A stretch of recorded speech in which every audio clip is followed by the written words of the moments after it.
சின்ன வயசுல ஸ்கூல்ல அதெல்லாம் தேவையில்லைங்கிறது தான் நான் சொல்ல வர்றேன். அது வந்து கண்டிப்பா 18 வயசுக்கு மேல தான்.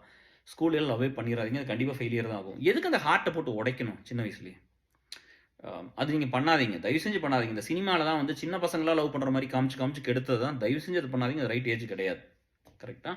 அத நீங்க பார்த்துக்கங்க. 2வது வந்து காலேஜ்ல கொஞ்சம் மெச்சூர்ட் ஆகணும். காலேஜ் எல்லாம் போய் நம்மளுக்கு நெறையா வந்து அம் ஒரு சில டீச்சர்ஸ்ட்ட பேசும்போது சொன்னாங்க, "நம்ம கிளாஸ்க்குள்ள போற 2 நிமிஷம் லேட் ஆனா கூட Instagram போயிடுறாங்க பார்க்கறக்கு" அப்படின்னு. அவ்ளோ அடிக்ஷன். எதுக்கு டிஎஸ்? இதெல்லாம் எதுவுமே பண்ணாது. நீங்க ஸ்பெஷல் ஸ்பீசிஸ், ஸ்பெஷல் ப்ரீட் கிடையாது. சரியா? நீங்க ஒண்ணும் ஸ்பெஷல் கிடையாதீங்க. நாங்க அந்த 20 வயசுல இருந்துட்டு தான் வந்திருக்கிறோம். எங்களுக்கு முன்னாடி இருந்தவங்க இருப்பாங்க. நான் இப்ப 45 இருக்கிறேன். நீ வந்துருவ 45க்கு. திரும்பி பார்க்குறவங்களுக்கு 45 ஆயி போயிரும். சரியா? எனக்கு இடையில 20 வருஷம் எப்படி ஓடுச்சுன்னு தெரியல. அது யோசிச்சு பாருங்களேன். நான் ஃபுல்லி பேக்டா தான் இருப்பேன். எங்க ஆபீஸ், எங்க வீட்டு வேலை அப்படிலாம் அப்படி இருக்கிறத தாண்டி ஏஎஸ்எல்னு ஒன்று இருக்கு. அலுமினி நம்ம எப்பவுமே ஃபுல்லா தான் இருந்திருப்போம். கரெக்ட்டா? ஸோ நீங்க காதலிக்கிறவங்கள பத்திலாம் நான் தப்பா எதுவும் சொல்லல. பட் நம்ம சின்ன வயசுல எதுவும் வேண்டாம் அப்படிங்கிறது தான். அது உறுதியா இருந்த கல்யாணத்துல முடிஞ்சா மட்டும் தான் காதலிக்கணும். இல்லைன்னா அது பண்ணக்கூடாது. இது வந்து அதுக்கு தான் சொல்றேன். நீங்க அந்த அந்த அந்த மாரி ஒரு பார்ட்னர சூஸ் பண்றதுக்கு it will take some time.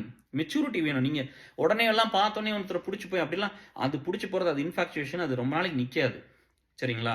இப்ப வந்து பார்த்தா என்னென்னமோ சொல்றாங்க. இப்ப காலேஜ் போனா எவ்வளோ எவ்வளோ சேலஞ்ச் இருக்கும். நான் நெறைய பேர் பார்த்துருக்கேன்.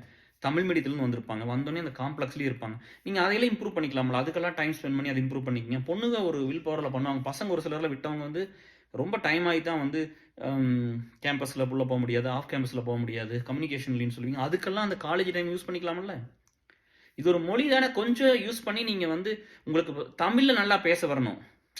இப்ப நெறைய பேர் என்ன சொல்லுவாங்கன்னா, எனக்கு கம்யூனிகேஷன் இல்ல. எனக்கு கம்யூனிகேஷன் வராதும்பாங்க. உன்னால தமிழே கோர்வையா பேச வர முடியும். பேச வராது. நீ பேசி பாருங்க யார்ட்டவாது. இல்ல தனியா நீங்களே ஒரு ரெக்கார்ட் பண்ணி நீங்க பேசி பாருங்க. உங்களுக்கு தமிழே பேச வராது. தமிழ் பேச வந்தா இங்கிலீஷ் பேச வந்துரும்.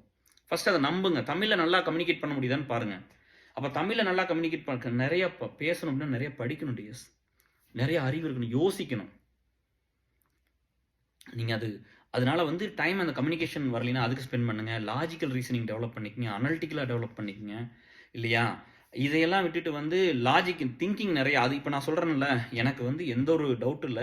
ஏசல் அலுமினியம் வந்து இது முக்காவாசி வந்து வந்தது வந்து என்னோட சிந்தனையில தான் வந்துச்சு.